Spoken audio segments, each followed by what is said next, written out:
Bom dia, família Nova Estação, bem-vindos a mais um culto online.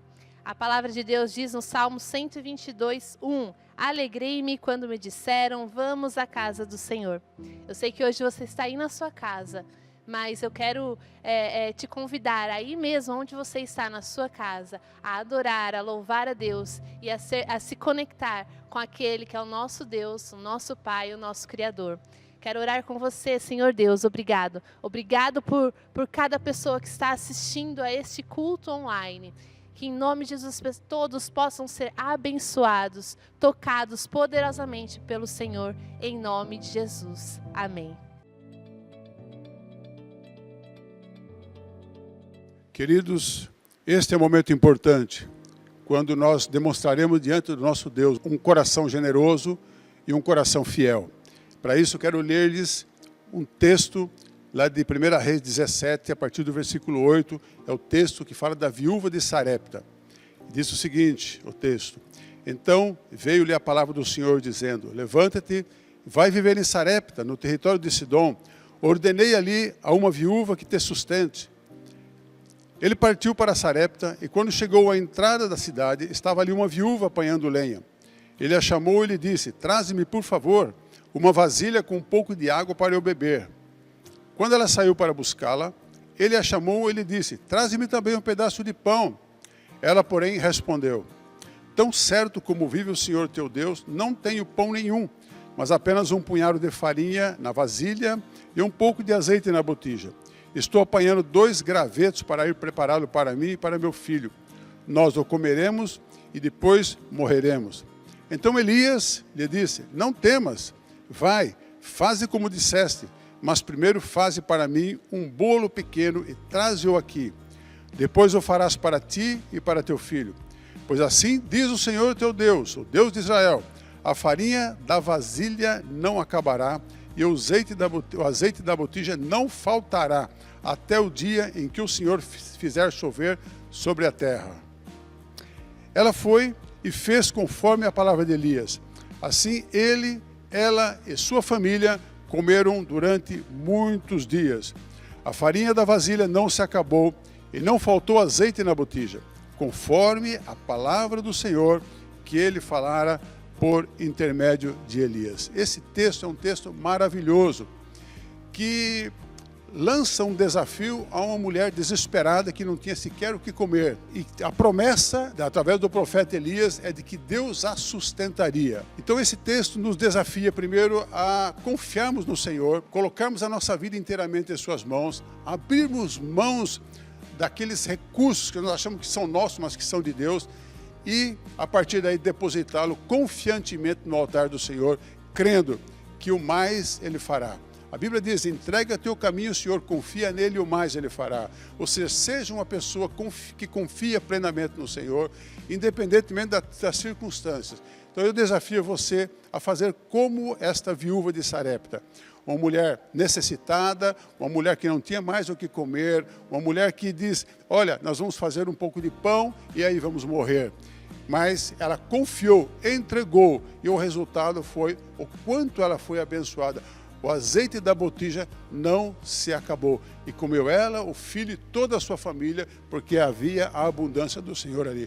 Creia na abundância do Senhor, entregue a tua vida ao Senhor em primeiro lugar, e todas as demais coisas que você acha que é sua e que são de Deus, entregue a Ele, e você receberá e verá o quanto Deus é generoso e misericordioso. A nossa generosidade, quando se encontra com a generosidade de Deus, o céu se abre. Receba as bênçãos de Deus para a tua vida e seja um cooperador do reino de Deus em nome de Jesus. Então nós vamos falar um pouquinho agora sobre a formação do cânon bíblico. Olha para a pessoa do seu lado e fala cânon bíblico. O cânon bíblico é o que a gente conhece de Bíblia. Mas o que a gente conhece de Bíblia, originalmente, é chamado de cânon bíblico. O que é o cânon bíblico? É a lista de livros contidos nas Escrituras que são considerados aceitos e sagrados. Cânon é uma medida, é como se fosse uma régua que passou e falou, daqui para cá, só esses livros. Daqui para cá, podemos até estudar, podemos entender os livros apócrifos, traz aí o Atos de Pedro, traz aí o Evangelho de Tomé, tem tudo lá, você pode ler isso aí, são livros apócrifos. Traz aí Apocalipse de Judas, sabia que tem um livro chamado Apocalipse de Judas? São mais de 600 livros apócrifos, está tudo bem, sei lá, estudar. Em grego, a maioria em grego, Novo Testamento, e Velho Testamento, a maioria em aramaico. E o que tem na Bíblia, a maioria está em hebraico, vou falar já disso para vocês, tá bom? Mas, esses livros que vieram para cá, eles são considerados o cânon bíblico. E cânon bíblico tem conotação de regra de fé, prática de fé, base da nossa fé. Essa é a Bíblia, amém? E aí o seguinte, vou te contar a história como é que surgiu esse livro. Quantos estão a fim disso? Levanta suas duas mãos e fala, Senhor, me dá fundamento, em nome de Jesus. Amém, que bom. Logo após a cruz, essa é a história, tá? Os discípulos, Jesus foi embora, os discípulos ficaram, e gerações de discípulos estavam sendo formadas ali. E logo após a cruz, a igreja primitiva foi se formando. E existiam pregações na igreja. Pregações como nós estamos fazendo aqui, grupos pequenos, em grupos maiores, e como se fosse formar a igreja chamada de primitiva. O que eles usavam para pregar? Eles usavam alguns textos, pergaminhos, textos que eram ou do Velho Testamento, ou do Novo Testamento, mas não usavam um livro que chamava Bíblia. Eu não sei, isso é bem curioso, mas é importante você saber que a igreja primitiva nasceu sem a Bíblia. Então ela tinha a história de Jesus, muito recente, e muitos livros que não estavam no cânon bíblico, na biblioteca. Não era uma biblioteca, mas já existiam. E esse ensino dos apóstolos, ele tinha padrões. Não era assim, cada um pegava um livro, falava uma coisa, como queria, do jeito que queria. Eles tinham padrões. Então, assim, já se sabia, por exemplo, que o livro de João, o Evangelho de João, era comumente usado. Então, todos os discípulos usavam o livro de João. Existia já uma harmonização dos livros que eram escolhidos como base da fé e como prática na pregação. Vocês estão comigo? E assim Cristo foi passado adiante de uma geração a outra. E aí no começo do século II, presta atenção, Jesus nasce, morre, ressuscita, vai embora, os discípulos estão pregando a história de Jesus, pregando a palavra de Deus. No começo do século II, entre os anos 140 e 150, mais ou menos, levanta-se um cara chamado Marcião. Fala, é o Marcião. Marcião. Marcião não é um Márcio Grande, era o nome dele mesmo. Marcião. Marcião era filho de bispo e também era um teólogo. E o Marcião, ele tinha uma forte e objetiva indisposição com os judeus. Não gostava da história hebraica, não gostava da língua, não curtia. O negócio dele era outro. Ele tinha uma contrariedade com os judeus. E ele estava dentro da igreja com o pai, o pai dele, que era, enfim, da igreja ali. E estava lá o Marcião, até um dia que ele falou, vamos fazer o seguinte, eu vou organizar esses livros. Vamos organizar esse negócio e vamos deixar isso aqui de um jeito bom, que a gente harmonize a pregação. E Marcião, ele lança a primeira Bíblia, ou o primeiro cânon bíblico. Só que tem um porém aqui. Quando ele lança, não é uma Bíblia, é uma biblinha. Na biblinha do Marcião, não tinha nenhum texto do Velho Testamento, nenhum, zero. E do Novo Testamento tinha Lucas, o Evangelho de Lucas, e as epístolas ou cartas de Paulo. Só que é o seguinte, como ele não gostava do Velho Testamento, não gostava de judeu, ele limou todas as referências da Bíblia que falavam do Velho Testamento. Então, onde Lucas ou Paulo falavam do Velho Testamento, já não aparecia. Era uma biblinha, que tinha pouca coisa, mas coisa que agradava. Coisa que era importante para ele, na opinião dele. Porque na opinião dele, olha que interessante, talvez você não conheça essa história. Deus errou. Então, o Deus do Novo Testamento é o Abba, Pai de Jesus. E Jesus, amoroso, ama a Deus acima de todas as coisas, ama o próximo como eu vos amei, se entregou na cruz. Poxa, o Pai de Jesus, o Abba, é um cara maravilhoso. Esse é o nosso Deus, é o que Marcião dizia. Agora, de Malaquias para trás, no Velho Testamento, esse não é o Abba. Abba é o Deus do Novo Testamento. No Velho Testamento é Jeová. É um outro Deus. Marcião falando. Olha que confusão, gente. Vocês estão pegando aqui? Louco isso, né? E esse Jeová não é Deus soberano como é o Abba. Ele é um meio Deus. Ele foi criado pelo Abba. E por ser um Deus ignorante, é exatamente isso. Vai ler lá para você ver. A teoria dele é exatamente essa.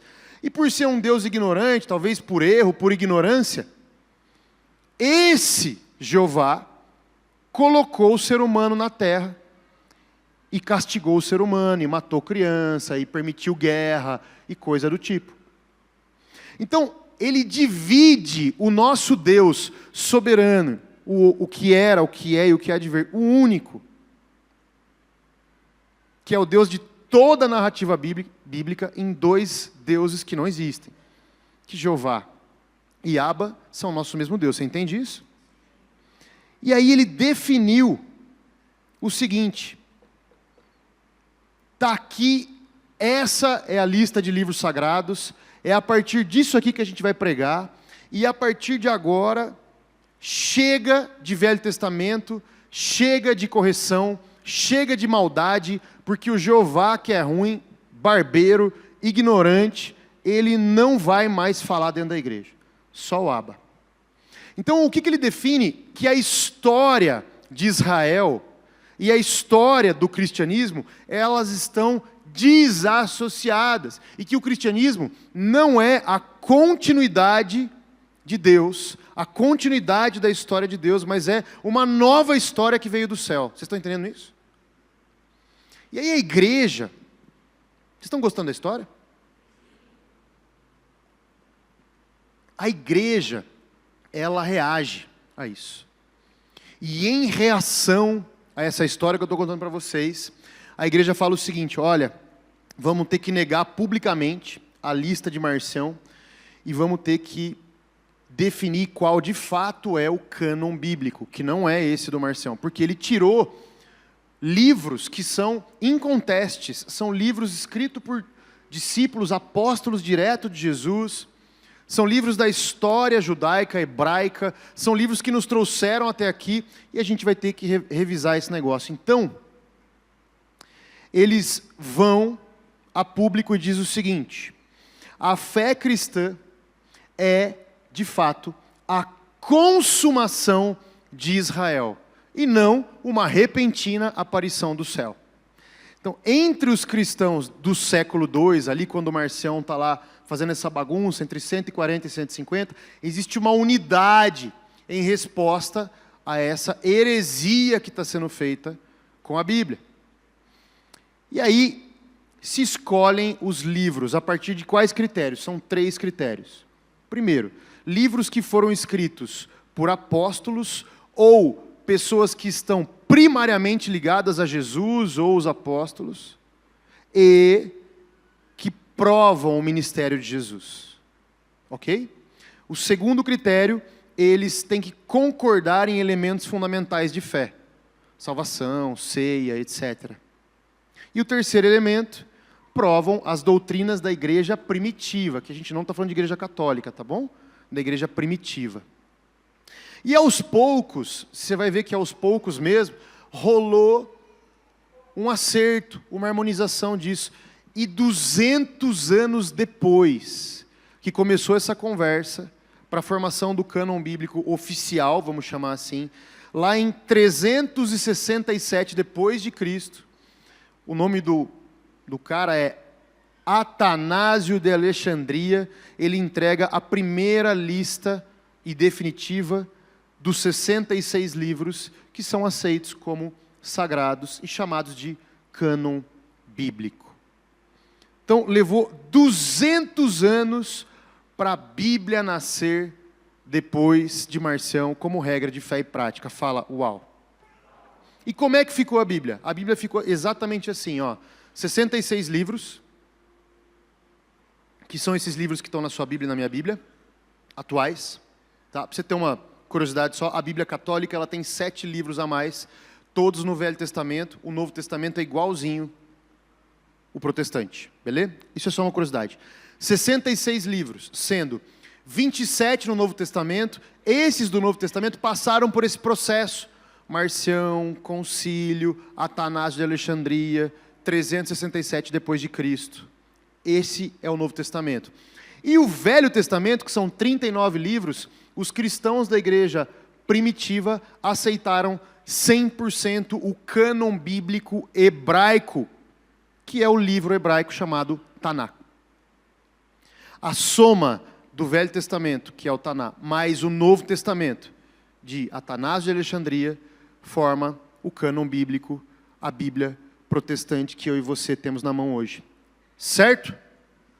Essa Bíblia foi escrita, em mais de 1.600 anos, por 40 autores, homens de contextos, profissões e ocupações diferentes, que falavam 3 idiomas diferentes, hebraico, aramaico e grego, separados entre eles por uma distância de 3.200 quilômetros quadrados. E a Bíblia é essa, a palavra de Deus, eficiente para ensinar as pessoas sobre Deus e para transformá-las no encontro que cada um de nós tem com Ele. Amém? Amém? Quantos amam a Bíblia? Então, quando a gente fala de autoridade da Bíblia, porque existe uma autoridade da Bíblia sobre mim, sobre você hoje, amém? Sobre a minha fé, sobre o meu futuro. A Bíblia não é Deus, mas ela revela ao nosso Deus. Aliás, não faça a Bíblia do seu Deus, e eu vou falar disso agora. Quando a gente fala da autoridade da Bíblia, eu preciso te dizer uma coisa: leia a Bíblia, estude a Bíblia, ame a Bíblia, permaneça com a Bíblia, seja companheiro da Bíblia, leia à sua maneira. Tem gente que gosta de ler a Bíblia em um ano, tem gente que prefere ler mais profundamente estudando os textos ou contextos, eu vou ficar só nos evangelhos, eu vou ficar só no Pentateuco, eu vou ficar só nos profetas, ou eu vou contar a história de Jesus, dos apóstolos. Escolha como você vai ler, leia ela toda, é óbvio, mas escolha como você vai ler a Bíblia. Gaste tempo com a Bíblia, mas eu vou te pedir uma coisa, não gaste tempo brigando pela Bíblia. A Bíblia, ela só quer ter você por perto, mas ela não precisa de você, justiceiro, xiita radical, com espada na mão, cortando orelha de gente na internet, no dia a dia, como se você tivesse que matar todo mundo usando a Bíblia. Que a Bíblia não é um livro de morte, é um livro de vida. Então eu quero que você gaste o seu tempo sendo a Bíblia por onde você passar e permitindo que as palavras de vida eterna que existem nesse livro sejam lidas através da sua vida por todos quantos te conhecem, através dos seus princípios, dos seus valores, não como fariseu, do seu amor, da sua entrega, da sua vida naturalmente sobrenatural. Amém? Que coisa boa. Solta mais um vídeo para a gente está indo para a conclusão aqui já já.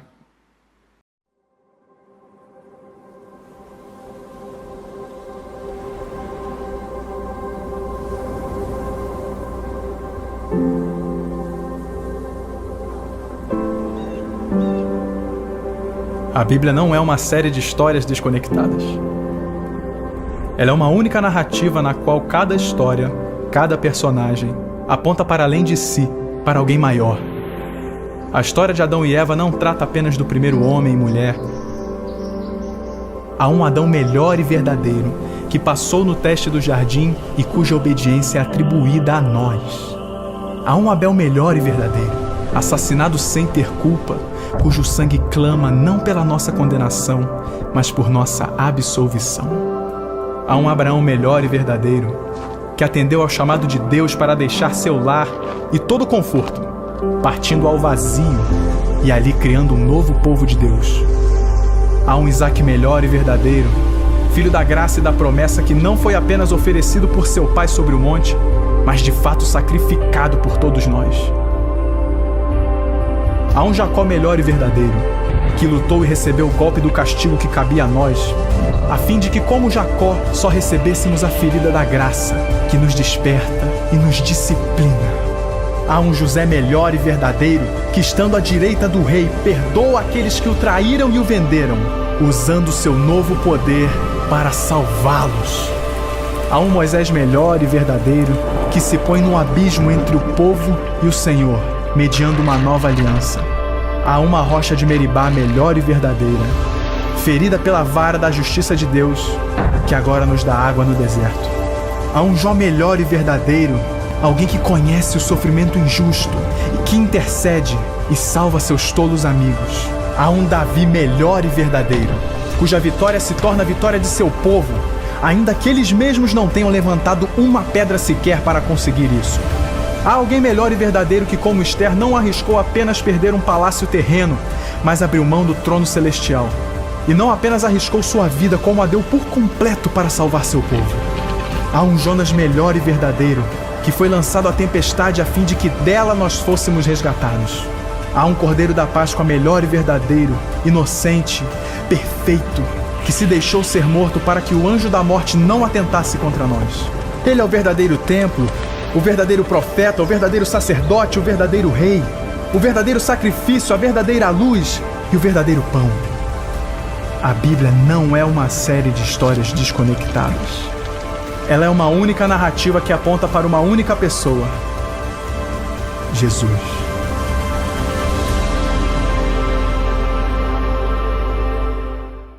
Aplauda esse nome, aplauda esse nome. Glória a Deus. Glória ao nome de Jesus. Aleluia. Aleluia. Sabe, querido, o tempo é curto para a gente falar tudo o que quer falar. Você pegou um pouco da história, mas é importante que você saiba que a Bíblia não é um conjunto de narrativas desconectadas, de gente que não tem nada a ver uma com a outra. A Bíblia, vocês viram o gráfico aqui, ela se interconecta e tudo aponta para Jesus. Fala esse nome, Jesus. Então eu te pergunto, a Bíblia precisa ser atualizada? Sim ou não? Olha o que Agostinho de Hipona, ou conhecido famosamente como Santo Agostinho, diz: se você crê somente naquilo que gosta no Evangelho e rejeita o que não gosta, não é no Evangelho que você crê, mas em si mesmo. Forte isso, né? É muito forte isso. E Paulo, sobre atualização, abra a Bíblia, em Romanos, no capítulo 12, versículo 2, Paulo fala sim sobre atualizar-se, sobre atualização, mas em que sentido? Vamos ver? Lê comigo aí. Romanos capítulo 12, no versículo 2, Paulo está dizendo o seguinte: e não sede conformados com este mundo, mas sede transformados pela renovação do vosso entendimento, para que experimenteis qual seja a boa, agradável e perfeita vontade de Deus. Sim, a Bíblia fala sobre atualização, mas de quem? A minha atualização. Não é a palavra que se dobra diante de mim, sou eu que me dobro diante do Senhor e da sua palavra, em nome de Jesus, amém? Então eu quero partir para a conclusão. Essa é a primeira palavra, de fato, desse tempo que nós vamos ter sobre a Bíblia e a Reforma, e hoje eu trouxe um pouco esse contraste do humanismo, que a gente dentro da igreja vai chamar de teologia da hipergraça, com a palavra de Deus. O humanismo não é sustentável, fala amém. Nós não fomos criados para sermos a nossa própria bússola moral. Nós não podemos ser a nossa bússola moral. Nós nascemos para um relacionamento com o nosso Senhor Jesus Cristo. E sobre isso Romanos 3 diz: pois todos pecaram e estão destituídos da glória de Deus. Então a forma com que você vai ver e viver a vida importa, ou com você no centro da cosmovisão da sua vida, ou com Jesus, com o Pai, o Filho e o Espírito Santo no centro, no trono da cosmovisão da sua vida. Cosmovisão, a lente pela qual você enxerga o mundo. É através dela que você toma decisões, que você escolhe lugares, pessoas. A régua sua está baseada na lente que você usa. E para o homem, hoje, que anda no centro de tudo, porque nós convivemos com esses homens, tá ligado? O homem que anda no centro de tudo, que está no centro, que está sentado no seu trono, o evangelho é loucura. Porque para o homem do mundo que está sentado no trono, ele vive por independência, autossuficiência. Eu ganho dinheiro porque eu sei ganhar dinheiro, eu sou bom, é pela obra da minha mão. E o pior, o importante é ser feliz. Esse é o homem sem Jesus, o homem que está no centro da sua vida, diferente do homem que coloca Jesus no centro da sua vida. A reforma protestante, ela não veio mudar isso, e é por isso que eu toquei nisso hoje. A reforma protestante, ela não veio mudar a relação servo de Deus e Senhor Jesus. Então, se você tem alguma expectativa que a Bíblia ela mude a sua posição e a posição de Deus para uma posição de anarquia sexual, falar mentira, viver de qualquer jeito, sabe? Vir na igreja só no domingo e não carregar nenhum valor. Isso não foi feito pela Reforma Protestante. Você está entendendo? Amém? E é por isso que a gente fala da Bíblia. Por quê? A Reforma, ela possibilitou um acesso em massa às Escrituras Sagradas, mas ela não tem em nenhum momento a tentativa de me emancipar ou te emancipar do senhorio do Senhor Jesus. Amém? Fique em pé onde você está. O evangelho que coloca Deus no centro, ele ensina completamente diferente do humanismo, completamente diferente do homem no centro. Lucas diz, no capítulo 9, ouça a palavra de Deus.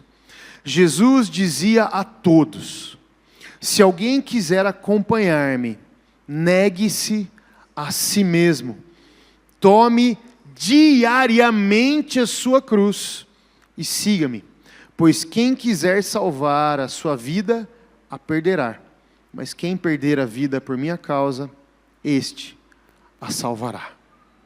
A Bíblia, querido, essa Bíblia, ela é inerrante, ela não erra. Ela é infalível. E sim, ela continua sendo integralmente a palavra de Deus. Amém? Então, nesse mês, eu já vou orar com você para a gente encerrar o culto. A gente vai falar sobre a Bíblia e a palavra de Deus. Porque da mesma forma que o humanismo no homem, ele começou a criar alguns apêndices teológicos, algumas adições teológicas, para que eu, o homem, possa viver no centro, e não Jesus no centro, a igreja, depois da fase da igreja primitiva, faz a mesma coisa, criando o que nós vamos chamar aqui de dogmas, de verdades absolutas que não são bíblicas e que confrontam, inclusive, muitas vezes a Bíblia. E por isso, homens, monges, cristãos, católicos, extremamente cheios do Espírito Santo e inspirados por Deus, se levantaram como reformadores. Esse mês diz respeito à reforma de mim mesmo, para que eu saia do lugar onde eu estou no centro e vá para o lugar onde Jesus está no centro. E a história protestante da reforma da igreja, que volta ao seu primeiro amor como instituição e como família da fé. Amém? Então você vai ver o último vídeo, é um vídeo de 1 minutinho, e a gente vai encerrar o culto, tá bom? Pode soltar para a gente, fica em pé onde você está.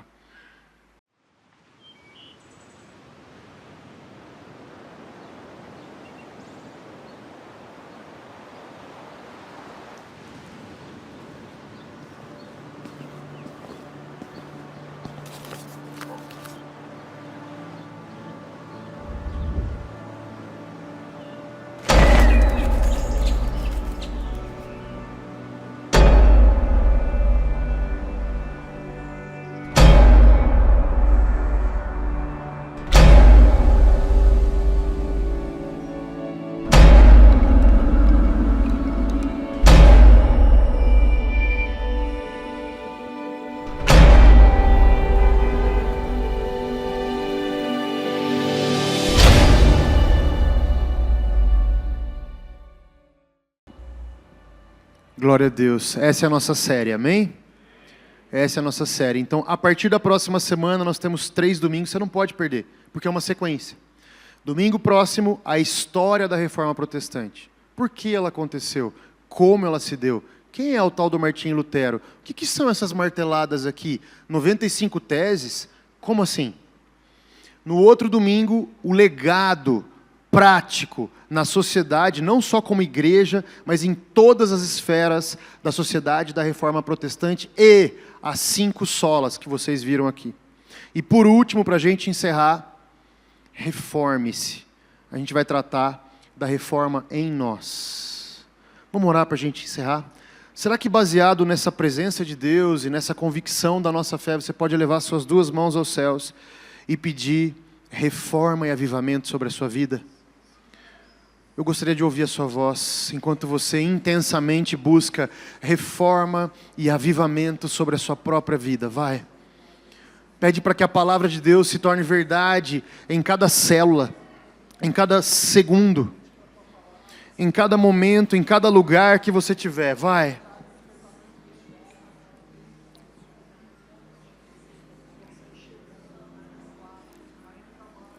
Diz para Ele que toda essa história você quer entender de maneira espiritual. Entrega a sua mente, entrega o seu coração, entrega o seu espírito para Ele. Vai, eleva a sua voz, mais forte, mais família Nova Estação, mais. mas com temor. Diz para ele, Senhor, que não seja apenas histórico, que não seja apenas a história de homens do passado, mas que seja a transformação da minha vida. Reforma o meu eu, reforma o meu ser, reforma os meus filhos, reforma, Senhor, o meu casamento, reforma, Senhor, o meu primeiro amor, e me traz avivamento, Senhor. Eu quero o meu coração pulsando. Eu declaro sobre essa igreja agora o fim dos problemas de relacionamentos, sejam eles inter-igreja ou fora da igreja. Eu declaro o fim das relações de pecado. Eu declaro o fim do medo, da vergonha, da angústia. Eu declaro, Senhor, o fim nesse lugar de famílias frágeis, porque eu declaro aqui, Senhor, vida e vida mais que abundante, dupla honra, alegria, a força do Senhor em cada um de nós e através de cada um de nós. Que o Senhor, que é Deus e soberano, possa reformar a cada um nessa igreja, desta igreja e para a nação, no nome de Jesus. Amém, amém, amém, amém e amém. Você agora aplauda o teu Deus. Glória a Deus. Obrigado, Jesus, por esse culto. Nós te louvamos e te adoramos em nome de Jesus. Amém. Nós vamos encerrar agora. Você vai sair, você não vai sair com uma história dentro de você só, mas com um fundamento que traz fogo do céu e convicção para que você seja esse filho amado de Deus que toca a sociedade. Família, uma semana abençoada. Beijo no coração. Deus abençoe. Tchau.